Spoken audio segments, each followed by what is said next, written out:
제8장 기타 부분에 대해서 우리가 용어를 보도록 하겠습니다. 그래서 먼저 1번 위생기구, 급수나 급탕에 관련된 용기나 이런 장치를 전부 위생기구로 하죠. 예를 들어서 여러분들이 보시면 이제 싱크대든 아니면 세면기든 욕조 이런 아니면 개변기, 소변기 이런 것이 위생기구죠.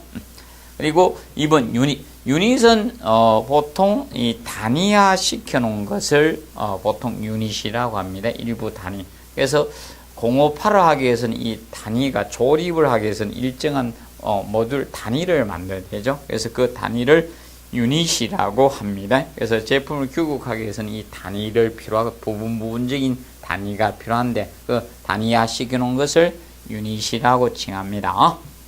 그리고 3번 위생도기는 여러분들이 거기에 보시면 이제 대표적인 게 이제 대변기 이런 것이 도기 제품이죠. 그리고 여러분들 세면기나 이런 것들이 도기 제품이라 보시면 됩니다. 위생도기. 그래서 이제 도기는 주의하실 것이 이런 큰 이런 돌 같은 이런 물질을 떨어뜨리면 파괴되죠. 그래서 좀 조심하셔야 됩니다. 그리고 사이펀은 자, 일반적으로 4번에 사이펀 해놨고 5번에 사이펀 작용을 해놨습니다. 그래서 거기 보시면 보통 여러분들이 거기 사이펀은 대기압력 이용해서 액체를 위로 빨아 올리는데 이런 데 쓰이는 구분관을 사이펀이라고 하고요. 이 사이펀 작용은 이 사이펀이라는 사람이 이것을 했기 때문에 사이펀이라는 것을 붙여놨습니다. 사이펀 작용. 보통 이 사이펀 보통 이겁니다. 이 구분관을 이용하다 보니까 원래 이래서 피트랩이 이렇게 있다 가정합시다. 간이 이렇게 굽었습니다. 이렇게 간이 굽게 되면 사실 그죠? 이 물이 이 낮은 곳에 있는 이 물이 낮은 곳에 있는 물이 이 높은 곳으로 안 흘러야지 정상입니다. 그런데 이것이 흘러가더란 거죠. 이 물이 흘러가더란 겁니다. 그래서 그걸 제일 먼저 발견해서 물이 낮은 곳에서 높은 곳으로 흐르더란 겁니다. 그것을 가장 먼저 발견한 사람이 그 실험한 사람이 사이펀이라는 사람이었습니다. 그래서 그 간을 사이펀이라고 하고 그 현상을 사이펀 작용, 옮겨가는 작용을 사이펀 작용이라고 합니다. 그래서 물이 낮은 곳에서 높은 곳으로 흐르는 작용이 옮겨가는 작용을 사이펀 작용이라고 합니다. 사이펀 작용 또는 사이펀 현상이라고 합니다. 사이펀 작용, 사이펀 현상. 그러면 사이펀 현상, 사이펀 작용이라고 칭하는데 그러면 이 사이펀 작용, 사이펀 현상을 우리 주변에서 활용하는 게 대표적으로 이제 기구로서는 이런 형태가 있었습니다. 옛날에 석유 골로 같은데 이런 기름을 이렇게 넣었던 형태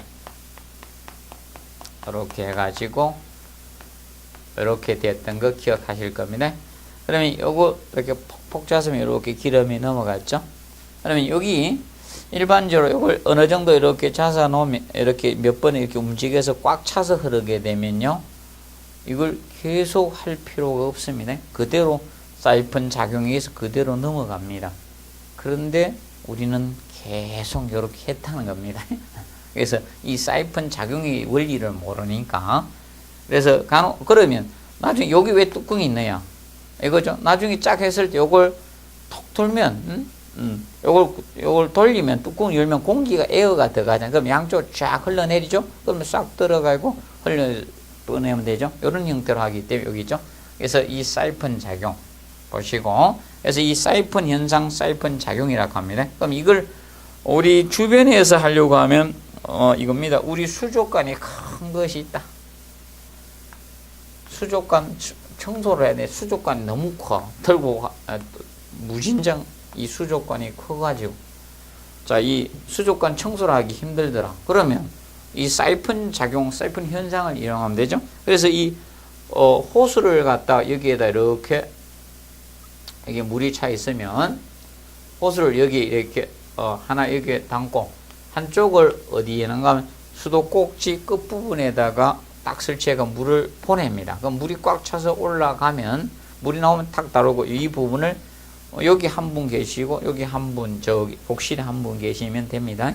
그러면 여기에서 물을 딱 잠그면서 여기 물 나온다고 하면 딱 넣고 가서 소리를 질러주면 여기서 이걸 탁 내려오면 됩니다. 그럼 물이 그대로 거꾸로 나옵니다. 사이폰 작용에 의해서. 그러면 뭐 물을 뭐 양동이 떠서 막 옮기고 막 이럴 필요가 없는 겁니다. 그러면 머리가 나쁜 사람이죠. 그래서 사이폰 현상, 사이폰 작용을 활용하면 됩니다. 그리고 이제 밸브 종류가 거기 나오죠. 뭐 스톱 밸브 대표적으로 해놨고 체크 밸브 해놨습니다. 그러면 스톱 밸브는 일반적으로 이 스톱 밸브 물을 수급시킬 수 있다 해서 스톱 밸브라고 합니다. 물을 단수시킬 수 있는 거죠. 자, 이 스톱 밸브는 영어로는 글로브 밸브고요. 글로브 밸브. 그리고 생긴 모양이 안에 생긴 형태가 공같이 생겼다 해서 안에 들은 것이 뭐 구형 밸브라고도 하는데 스톱 밸브. 그래서 이번적으로 이 단수를 시킬 수 있는 물을 수도시킬 수 있는 밸브입니다. 예, 그래서 이것이 스톱 밸브. 그래서 이거는 스톱 밸브 물을 단수시키기 때문에 이 마찰 저항이 가장 큰 밸브가 이 스톱 밸브입니다. 마찰 저항이 가장 큽니다. 가장 물을 단수시키기 때문에 가장 큰 밸브입니다. 그리고 이제 체크 밸브. 이 체크 밸브는 한쪽 방향으로 흐르게 하는 밸브입니다. 물의 흐름을 한쪽 방향으로 흐르게 하는 밸브가 체크 밸브입니다. 그러면 이 체크 밸브는 쉽게 이야기하면 역류를 반대로 흐르는 걸 방지하는 역류 방지용 밸브입니다. 역류 방지용 밸브.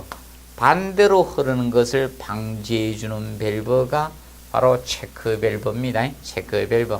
그래서 우리가 줄여서 역지 밸브라고도 합니다. 역지 밸브. 역지 밸브로 사용되는 밸브가 체크 밸브입니다. 그리고 8번 스트레이너는 시험에 출제가 되었습니다. 시술개론하고 2차에서도 출제되었습니다. 뭐 이런 거 여러분들이 밑에 사진 형태 많이 보셨을 겁니다. 배관 도중에 흙이나 이런 거 모래 세부쓰레기 같은 게 있으면 막히기 쉽죠. 그래서 한쪽으로 밑으로 이제 내려오면 나중에 열어서 그걸 제거하도록 되어 있는 거죠. 그래서 이것이 스트레이너입니다. 스트레이너. 제거하는 게 설치된 겁니다. 그리고 9번에 역류 방지기 버큐um 브레이크 나오죠. 버큐um 브레이크. 그래서 이거는 우리 진공 방지기라고도 하죠. 역류 방지기, 버큐um 브레이크는. 그래서 진공 방지기라고 합니다. 진공 방지기, 버큐um 브레이크. 버큐um 브레이크는 역류 방지기 진공. 자, 그래서 오수의 역류를 방지해 주는 겁니다. 오수의 역류를 방지하는 게 역류 방지기, 진공 방지기입니다. 그래서 보통 어디에 설치해야 되는가 하면 세정 밸브시, 플러시 밸브, 세정 밸브로 물어보면 이 세정 밸브식 대변기 급수 장치에서 여기에는 역류 방지기, 진공 방지기를 우리가 설치를 해 주셔야 됩니다. 자, 응축수는, 자, 이것을 응축수라는 것은, 자, 다른 상태에서 상태가 변하면서 물이 생기는 거죠. 예를 들어서 전기가 잡열을 방출하고 물로 되돌아오는 거, 이것을 응축수라고 합니다. 응축수. 응축 때문이죠. 열을 방출하고, 그리고 11번에 보면 방열기가 나오죠. 자, 열을 방산시키는 장치죠. 그래서 방열기죠. 열을 방산시키는 기구다. 그래서 방열기죠.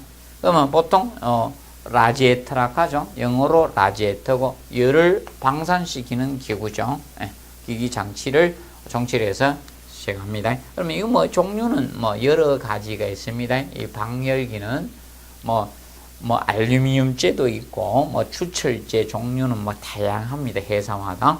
그래서 방열기 라지에터고, 그다음에 방열기 밸브는 그 옆에 사진 참조, 그건 알루미늄 방열기죠. 그리고 12번 방열기 밸브도 이제 방열량의 라지에터가 방열기죠. 영어로 라지에터고, 일반 방열기. 자, 그 전기나 온수량을 조절해 주는 밸브가 그것이 자 바로 사진 있죠. 옆에 그것이 바로 방열기 밸브입니다. 그래서 이 방열기 밸브는 종류가 앵글 밸브 종류입니다. 앵글 밸브입니다. 앵글 밸브. 방열기 밸브 그 옆에 앵글 밸브 종류입니다. 앵글 밸브는 이 유체 흐름을 90도로 바꿔준 밸브입니다. 90도로 자 방향을 전환해 준 겁니다. 90도로 전환해 준 거예요. 방향 전환해 준 거예요. 그래서 90도로 전환해 주는 흐름을 바꿔주는 밸브가 바로 앵글 밸브입니다. 그리고 13번의 대류. 이 대류는 보통 일반적으로 난방에서는 자 공기의 움직임이죠. 대류. 뜨거운 공기는 위로 올라가고 차가운 공기는 아래로 내려오는 그것을 열의 이동을 바로 공기의 열의 이동을 생각하시면 되겠죠. 뭐 액체도 하는 경우 있는데 보통 우리 난방에서는 할 때는 공기의 자 우리가 이제 이동을 보시면 되겠죠. 그리고 14번 이 하트포드 배관법은 시험에 우리가 출제됐습니다. 자, 이 보일러 주변 배관법입니다. 보통 보일러에 한수관을 다이렉트로 연결하면 혹시 한수관의 자 접속 부분에 자 보일러 문제가 생기면 보일러에 물이 없는 상태에서 보일러를 가동할 수가 있습니다. 그런 걸 방지해서 한수관에서 이 일정 정의 보일러에 접속할 때 안전 저수면 위로 해서 밸런스관을 이용해서 따주는 배관법입니다. 그래서 이 보일러 주변 배관법이 하트포드 배관법인데 이거는 보일러의 안전 수위를 목적으로 우리가 설치된 배관법입니다. 그리고 15번에 리프트 이음이 나오는데 자 리프트 이음은 자 일반 진공 한수식에서 전기 난방에서 진공 한수식에서 쓰는 방법입니다. 그러니까 리프트 이음 요거는 아직 출제가 되지 않았는데 앞으로 나올 가능성이 있는 분야죠. 자 이거는 진공 한수식이었습니다. 전기 난방 중에서 진공 한수식. 자 진공 한수식은 전기가 잡열을 방출하면 이 응축수 물로 되돌아옵니다. 이때 응축수 한수를 갖다 진공 펌프로 해주는 거예요. 응축수 한수를 진공 펌프를 이용하는 거예요. 진공 펌프로 하는 방식입니다. 진공 펌프로 하는 방식을 진공 한수식이라 칭합니다. 진공 한수식. 그러면 진공 한수식이 되면 이 진공 한수식일 때는 보일러보다 낮은 위치에 라지에터 방열기를 설치할 수가 있습니다. 그러면 방열기나 보일러 설치 제한을 적게 받는다는 거예요. 그러면 방열기에서 전기가 라지에터에서 잡열을 방출하고 응축소 되도록 그 물을 자 여기 보일러 쪽으로 끌어올려야 되겠죠. 한수관 쪽으로. 그래서 끌어올릴 때 쓰는 배관법이에요. 쉽게 그 그림에 보시면 계단처럼 이렇게 끌어올리죠. 요 배관법을 리프트 이음이라 이렇게 모르면 여러분들이 스키장에 리프트를 연상하셔야 된다. 리프트가 스키를 타러 올라갈 때 타고 올라가는 게 리프트죠. 그와 같이 이런 배관법입니다. 응축수를 끌어올릴 때 물을 그래서 응축수는 이야기했죠. 자, 전기가 열을 방출하고 물로 되돌아온 것을 응축수라고 칭합니다. 그 응축수를 이제 끌어올릴 때 쓰는 배관법이라고 보시면 됩니다. 봐주시고. 그 다음에 16 인젝터는 자, 보일러에 급수하는 장치, 전기 보일러의 이 급수 장치를 인젝터라고 하고요. 그 다음에 밀폐식 팽창 탱크는 이럴 때 활용하는 겁니다. 자, 우리가 앞에서 팽창 탱크를 한번 배웠는데, 그거는 보통 일반 개방식 팽창 탱크 형태였고요. 그럼 이 밀폐식 팽창 탱크는 보통 이겁니다. 고온수 난방이 같은데, 보통 물의 온도가 100도씨 이상 되면 그것을 고온수라고 합니다. 그런데 일반적으로 물은 표준기압하에서 100도씨에 끓게 됩니다. 그럼 고온수는 100도씨 이상 온수를 고온수라고 하는데, 그러면 물의 압력을 가해야지만, 대기압보다 더 표준기압 압력이 커져야지만 물의 끓는 점이 높아집니다. 그래서 이 고온수 난방 같은 이런 지역 난방에는 물의 온도를 높게 해서 한 장소에서 열병합 발전소에서 만들어서 고온수를 만들어서 배관에 의해서 공급을 해주게 됩니다. 그렇기 때문에 보통 고온수를 만들어 가지고 각 아파트 단지 지역별로 나누어 주는 그런 게임에, 이럴 때 쓰는 탱크가 바로 이 밀폐식 팽창 탱크를 쓰는 겁니다. 그러면 대기압의 영향을 받지 않고 이런 이 물의 이상함 이런 거 흡수해 줄 수 있는 탱크가 밀폐식 팽창 탱크입니다. 18번에 이제 이 복사난방. 이 복사난방이라는 것은 복사열을 이용하는 난방을 우리가 복사난방이라 해요. 그러면 별도로 라제타 방열기를 설치해가 하는 것이 아니라, 이 복사난방은 이 복사열을 이용하는 방식으로서 저걸 연상하시면 된다. 우리 옛날에 구들장 온돌방, 이것이 바로 복사난방입니다. 그래서 지금 현대식 아파트들은 보통 온수 온도를 이용합니다. 구들장을 아파트에 놔줄 수 없으니까 배관을, 코일을 설치해서 뜨거운 물을 보내서 현재 콘크리트나 이런 걸 데워가지고 복사열을 방출하는 이것이 복사난방입니다. 복사난방. 그래서 여러분들 아파트나 주택의 난방법이 복사난방법입니다. 온수난방이 아닙니다. 바닥에 뜨거운 물 보냈다 해서 온수난방이 아닙니다. 그러면 온수난방은 어떤 것이 온수난방이야? 아까 봤던 우리가 방열기 라제트가 설치되어야 됩니다. 그래서 이 방열기 라제트를 설치해서 거기다가 뜨거운 물을 보내서 열을 방출하면 그것이 온수난방이고요. 근데 바닥에다가 온수 파이프를 매설해서 뜨거운 물을 보내가지고 바닥을 가열을 뜨겁게 해서 열을 방출한 것은 복사난방입니다. 그 다음에 10글에서 19번에 복사열 해놨죠. 고온의 물체로부터 열을 방사되어 공간을 통해 다른 물체 흡수되어 생기는 열을 복사열이라고 하죠. 그래서 여러분들이 자 이겁니다.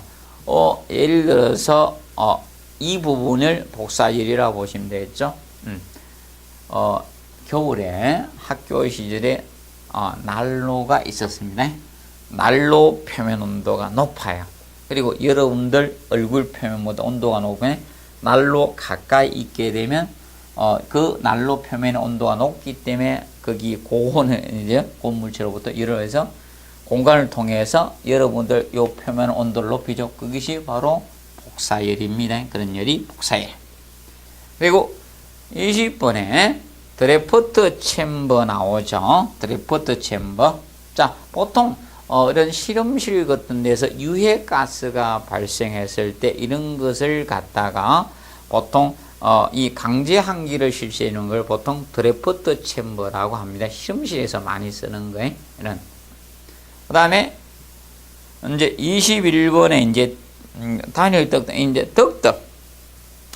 단일 덕대 덕덕. 덕덕은 보통 이거죠. 덕덕. 보통 우리가 물이나 유체를 보내기 위해서 하는 것은 보통 배관, 코일이라고 하고, 근데 이 덕트는 공기, 그래서 공기 조화 설비를 할 때, 뭐, 현 백화점이나 이런 데는 별도로 난방이나 냉방을 별도로 안 하죠.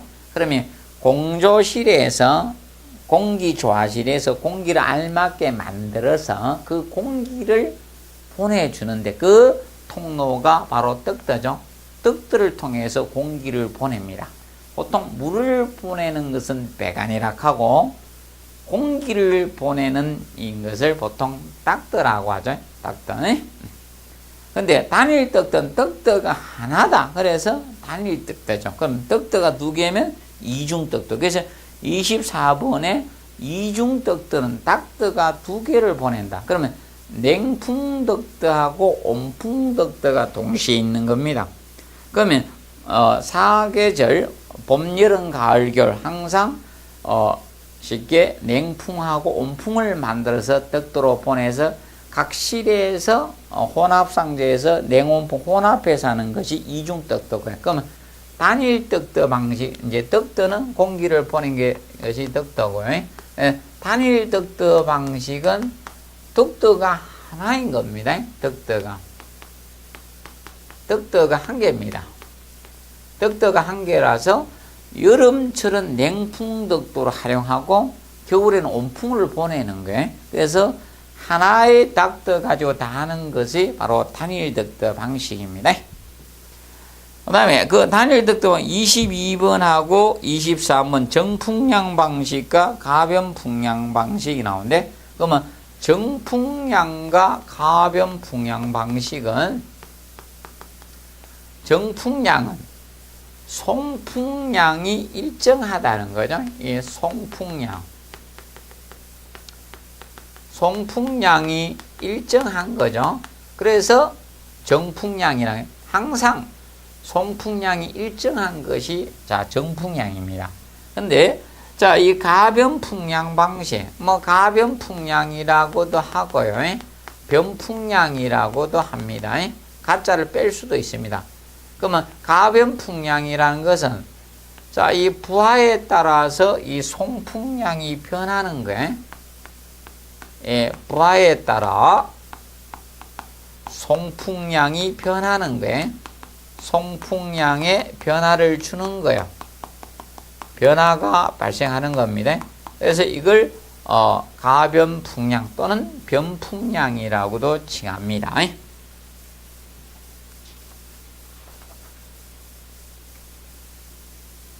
그 다음에 25번에 멀티존 유닛 방식, 또는 각층 유닛 방식, 펜콜 유닛 방식 나오는데, 이거는 25번, 26번은 아직 안 해도 될 것 같고요.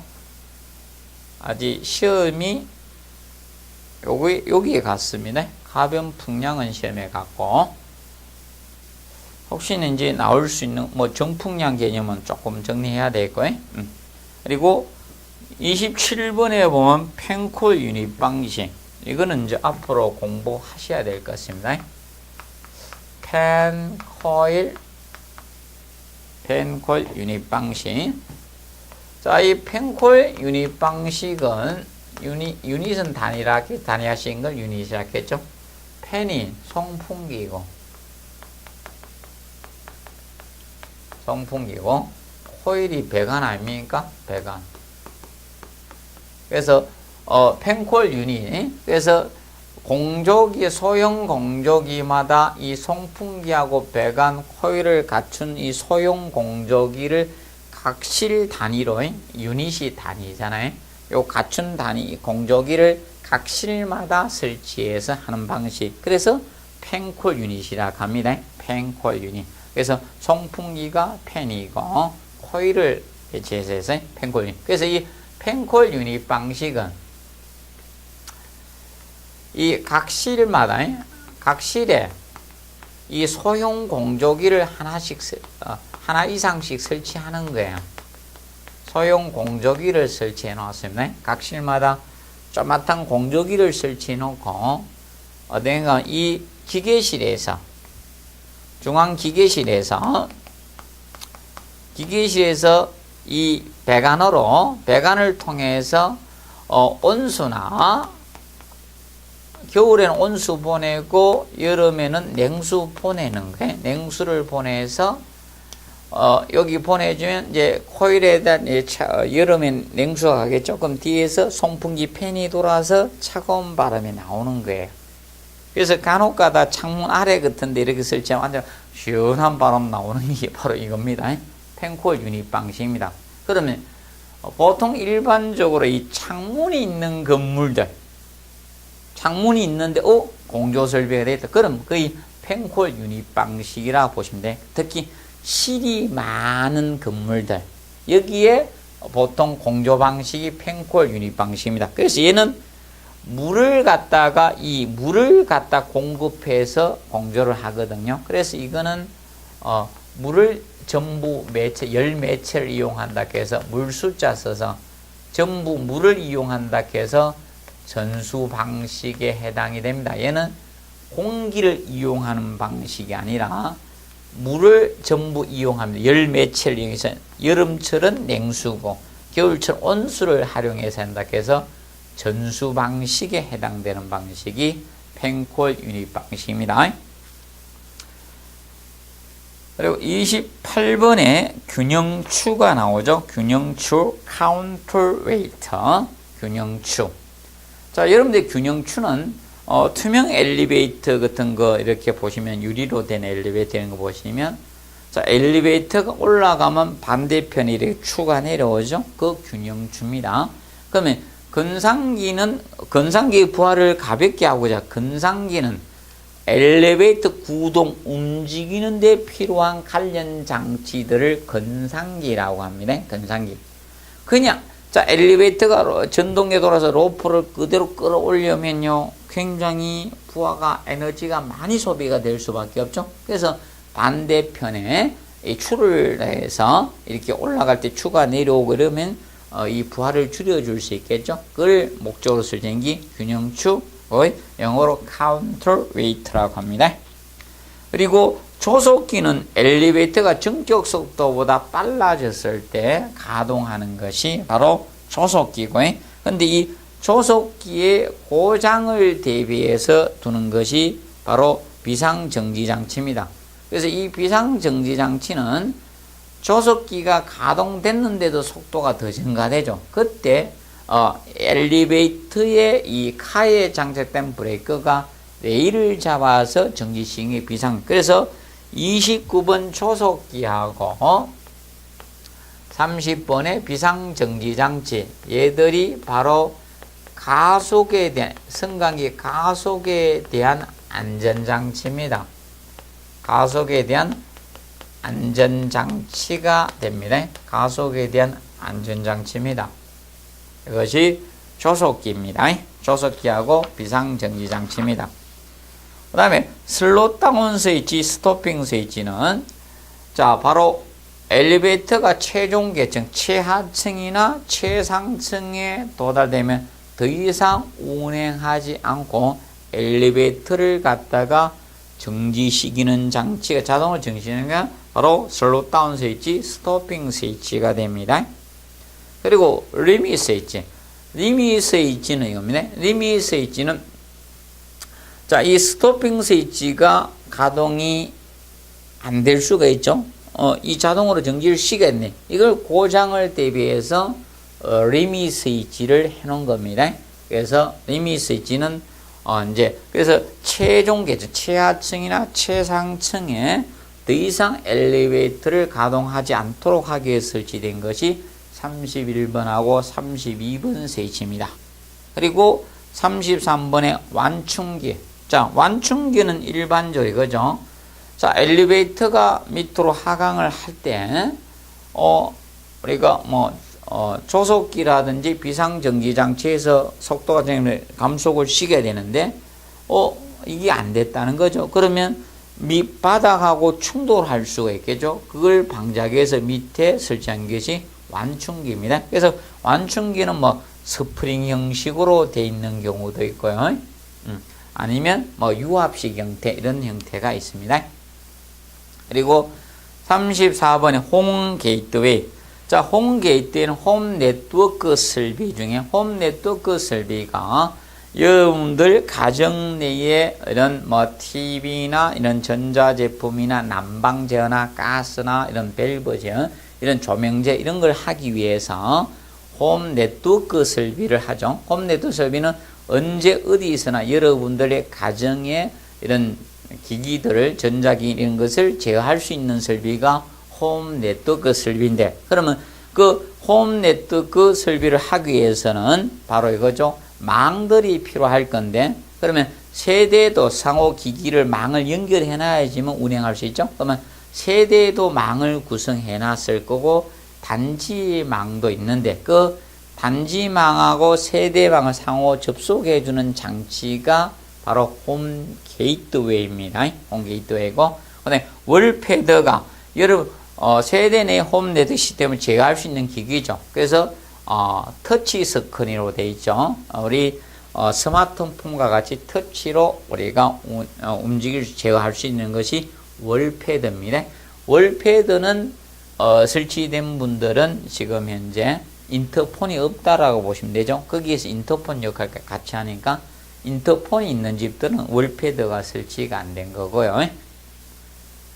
자, 원격 제어기기는 뭐 쉽게 뭐 주택 내부든 외부에서는 원격으로 제어할 수 있는 기기가 원격 제어기기. 그러면 예를 들어서 내가 저 차량을 타고 어디 여행을 가는데, 만약에 여행 가는데 가스를 안 잡고 같은 느낌이 든다. 그러면 가스 밸브를 제어할 수 있어야 되겠죠.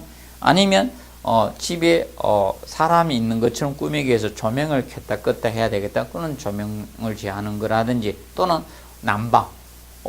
저 맞벌이 부부에 우리가 처음부터 집에 우리 개별 난방을 하다 보니까 이 난방을 틀어야 되는데 집에 가서 난방이 안 된다.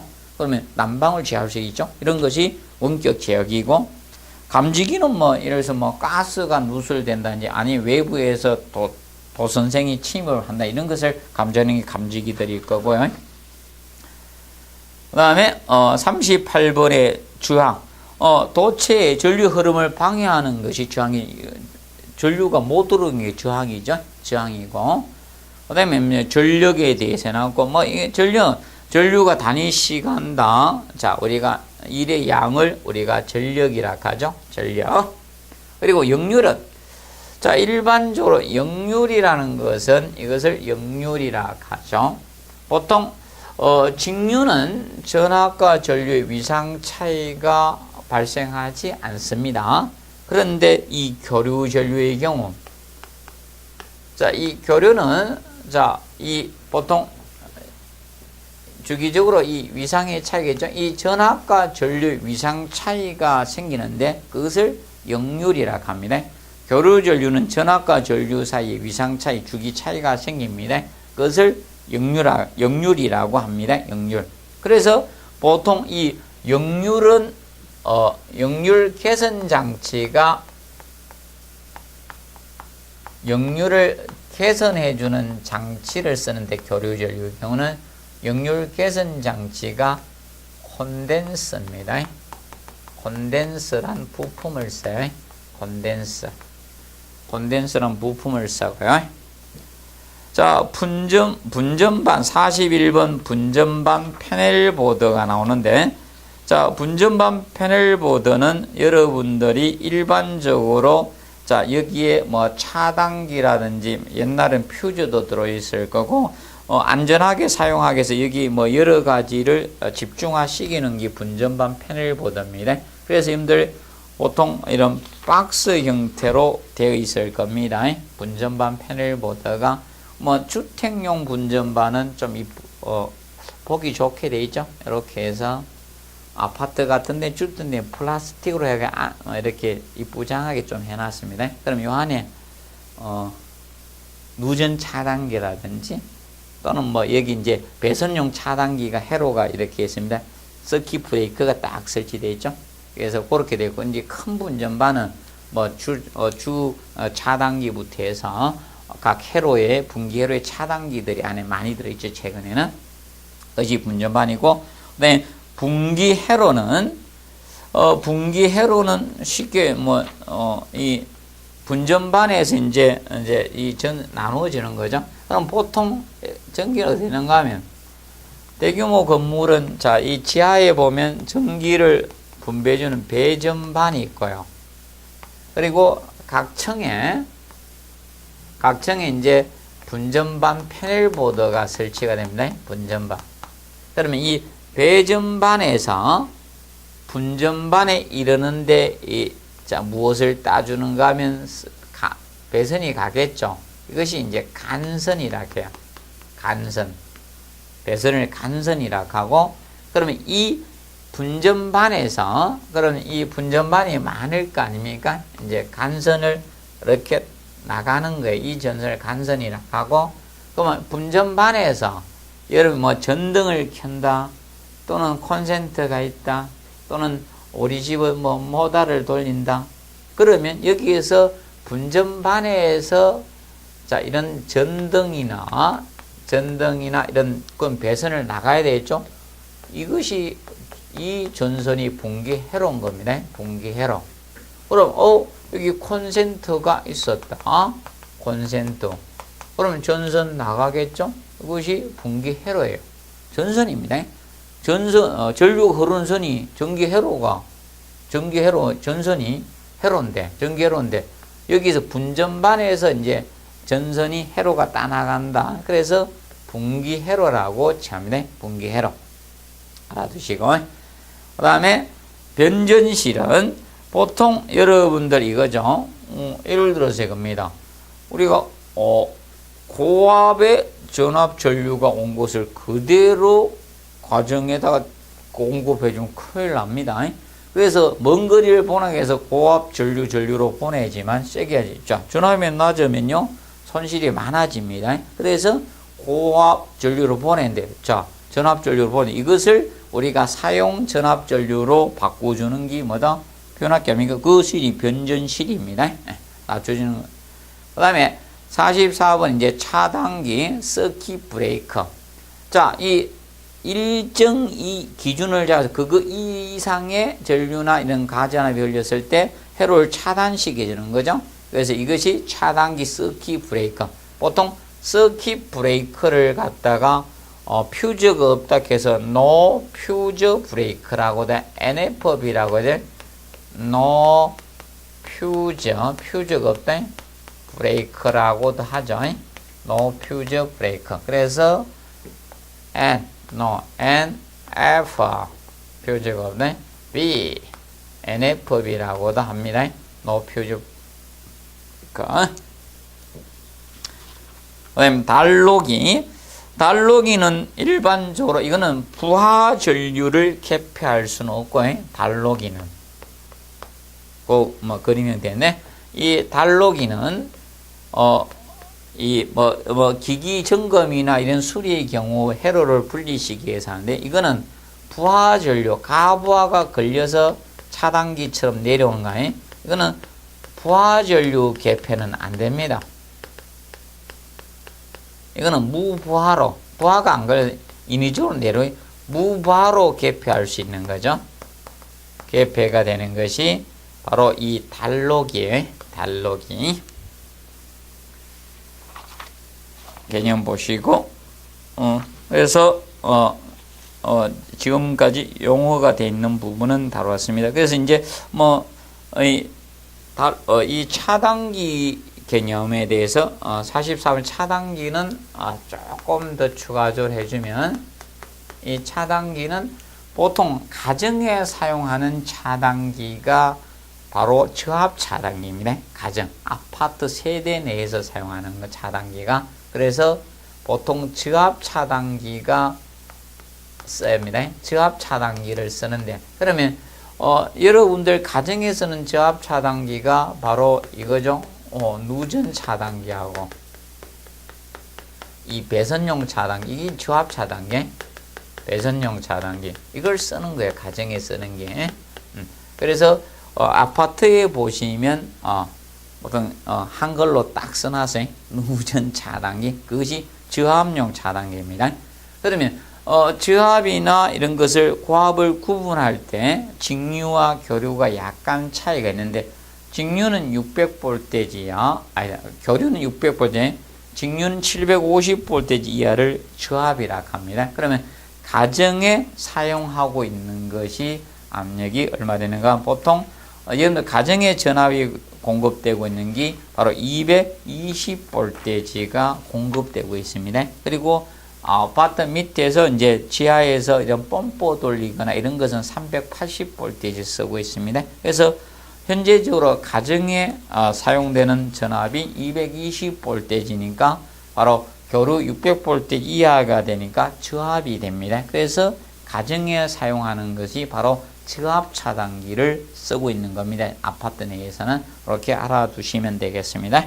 그래서 용어는 이번 과정에서는 요걸로 마무리하도록 하겠습니다. 그리고 수고하셨습니다.